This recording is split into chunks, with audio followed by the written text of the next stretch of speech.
Salut, dans cette vidéo, je voulais parler de la structure d'un email de prospection B2B. Bon, il y a plusieurs écoles et en soi, la structure, on peut jamais tout le temps garder la même structure, il faut la faire un peu évoluer, mais ça permet au moins d'avoir un point de départ, de structurer sur ce qu'on peut mettre comme information pour essayer de générer des rendez-vous. Donc là, je vais te donner deux exemples, ok, concrets. Ils sont pas parfaits, il faut peut-être avec le temps aussi les raccourcir. Ça dépend des gens qu'on a en face de nous, qui vont lire les mails, hein. Il n'y a jamais le mail parfait. Mais voilà, l'idée c'est d'avoir un peu une structure et surtout qu'on est un peu perdu au départ et qu'on n'a pas de. On ne sait pas vraiment comment démarrer, ça peut au moins aider à savoir ce qu'on doit mettre à chaque ligne. Voilà. Ça permet d'avoir un peu un exemple. C'est un peu comme les exercices qu'on démarre et qu'on fait du sport. On peut partir d'une application mobile et puis il nous dit, bah voilà, pendant 2 minutes, tu fais tel exercice, et en fait, tu fais le deuxième exercice, tu fais le troisième, tu fais le quatrième. Ça permet de démarrer, ça permet de structurer, et puis après, avec le temps qu'on a l'habitude, on va aller faire d'autres exercices et voir un peu créer ses propres exercices par rapport à ce qu'on aime bien faire et ce qu'on veut travailler. Donc là, c'est un peu la même chose, c'est d'avoir un peu un point de départ. Donc l'idée là, c'est qu'on a un mail de départ ici que j'ai découpé un peu en mode code couleur, ce qui permet de voilà. Donc c'est une formule assez classique, hein, qu'on appelle AIDA. Donc là ici, je présente, hein, ce modèle-là qui est comment on va faire pour capter l'attention. C'est une phrase où alors, on utilise beaucoup le terme d'icebreaker. C'est un peu l'excuse qu'on va utiliser pour euh, finalement contacter la personne, lui expliquer pourquoi je te contacte. Donc là, par exemple, dans ce cadre-là, j'avais contacté Damien parce qu'il y avait une annonce et il était à la recherche d'un business développeur. Okay, donc c'est pour ça que en fait, je le contacte. Le contexte, en fait, la raison pour laquelle je le contacte. Là, il y a beaucoup de possibilités.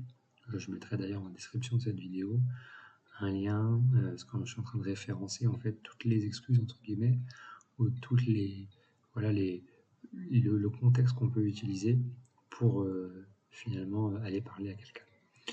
Ensuite, c'est créer de l'intérêt. Voilà, donc, par exemple, je peux mettre ça m'a amené à explorer ce que faisait Altamétrice et j'ai remarqué que votre activité était similaire à quelques-uns de mes clients. Cette phrase-là, je l'avais reprise d'un copywriter français, alors je ne sais plus comment il s'appelle, mais je l'avais repris, j'avais trouvé la formule assez simple. Ça m'a amené à explorer ce que faisait, voilà, j'ai remarqué votre activité, voilà, et Keiko ou France Vérif, donc des vrais exemples, des vraies boîtes. Ensuite, la plupart du temps, ils rencontrent des difficultés pour générer des conversations avec des prospects B2B. Et vous curieux de savoir des stratégies de prospection qui génèrent des rendez-vous. Là, en le relisant, par exemple, je me dis qu'on pourrait l'améliorer sur le call to action. Bon, je pense que le désir pourrait être un peu aussi amélioré, d'appuyer un peu plus en fait. Je le montrerai dans un autre exemple. C'est-à-dire, ils rencontrent des difficultés pour générer des conversations avec des prospects B2B. Bon, ça c'est assez clair. Je pourrais aussi l'appuyer un peu plus. Cela a comme impact en gros d'appuyer un petit peu le risque de cette problématique-là. Donc essayer d'appuyer un peu plus avec un côté émotionnel. Et voilà, là j'aurais plutôt mis j'ai accompagné tel client, est-ce que vous voulez recevoir l'étude de cas ou la vidéo de 2 minutes ou quelque chose peut-être un peu plus concret. Ok.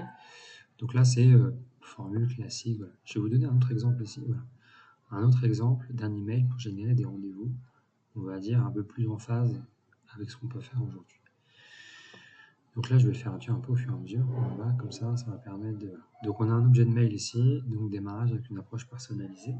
Objet de mail ici, 4, pardon, plutôt ici, 4 mots maximum. Donc voilà, stagiaire commercial. Et la personne est en train de recruter un stagiaire commercial, donc là, du coup, je fais cette approche-là.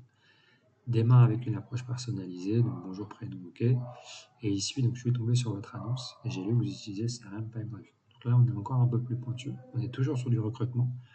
Et en plus, on dit je sais quel CRM vous utilisez. Donc là, c'est quand même pas mal.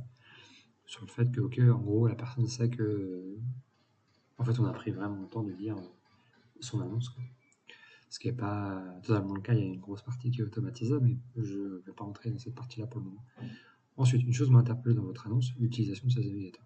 Donc là, du coup, c'est de se dire, c'est créer un peu de. Le mot est un peu fort, un peu de tension, mais dire, ok, une chose m'a interpellé, du coup, on va capter un peu l'attention, c'est pour essayer de faire en sorte que la personne continue en fait. C'est ça en fait la stratégie du copywriting, c'est j'ai une phrase, faut que je lise la deuxième. Donc, par exemple, le bonjour Zineb, ok, je suis tombé sur votre annonce et j'ai lu que une chose m'a interpellé, un élément m'a surpris. Enfin, j'aime bien le côté un peu, hop, on crée un peu une tension, quelque chose qui fait qu'on va lire.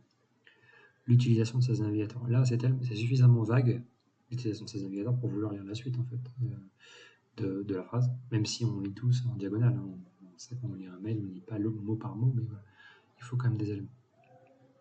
Donc là, je surprends le lecteur en montrant que j'ai bien lu son annonce et je crée une sorte de suspense. Okay, et voilà, plusieurs de mes clients, comme IT, for IT, conseil, data sentinel, passaient en moyenne 1 heure par jour à transférer les données de LinkedIn vers Pipedrive. Voilà. Donc ça, c'est une vraie douleur. Voilà, dans cette phrase, d'abord, j'ajoute 2 clients pour montrer la professeure et j'explique simplement le problème auquel j'ai répondu. Alors là, parfois, on peut se planter. C'est-à-dire que le contact peut dire oui, en effet, nous utilisons ce navigateur, mais en fait, on l'a automatisé. C'est pas un problème. C'est pour ça qu'on fait rentrer dans une campagne de prospection où on va parler de cette problématique-là, mais j'en ai d'autres dans les mails suivants. Mais parfois, ça peut faire mouche là-dessus. Ensuite, donc suite à mon accompagnement, on a automatisé les processus entre les outils et revu la rédaction des emails pour atteindre 40% de taux de retour. Voilà. Donc là, ici, ensuite, je montre les résultats obtenus de façon concrète.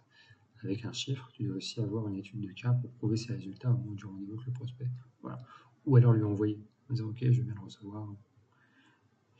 Ça aurait l'intérêt que je montre comment ils ont atteint ce résultat. Donc voilà, quelque chose d'assez simple. Hein. Termine ton email par un appel à l'action classique. Et voilà. Le mail est pas trop long.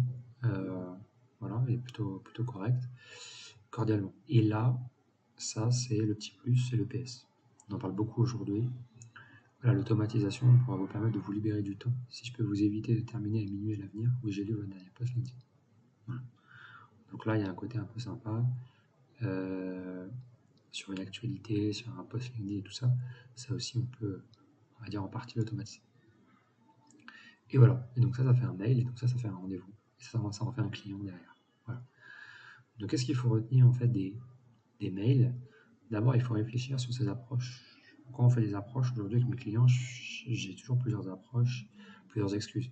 Est-ce que c'est publication d'un post LinkedIn, une actualité par exemple, alors après il y a des classiques, mais des levées de fonds, le fait d'utiliser un outil, donc une approche technographique.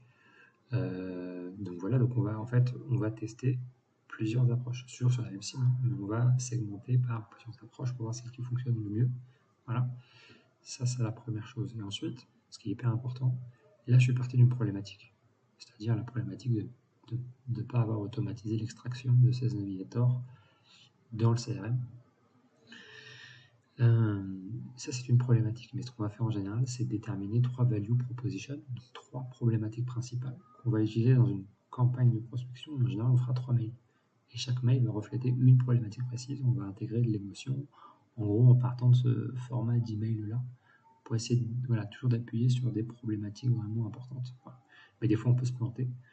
Finalement, on va avoir 3 problématiques, et sur cette cible-là, il n'y a aucune des problématiques qui va vraiment résonner, peut-être parce qu'ils sont en avance, où ils sont bien équipés, par exemple. Voilà. Mais voilà, je voulais donner quelques exemples un peu concrets là-dessus, sur comment générer un rendez-vous aujourd'hui avec des mails. Voilà, moi, j'espère que ça aura été utile. Et s'il y a des questions, n'hésitez pas, tu peux utiliser les commentaires YouTube, même si les gens en général ils posent jamais de questions. Mais s'il y a des questions, n'hésite pas, j'y répondrai. Je serai notifié et du coup, ce sera l'occasion de répondre sur peut-être des points que j'ai pas soulevés. À bientôt.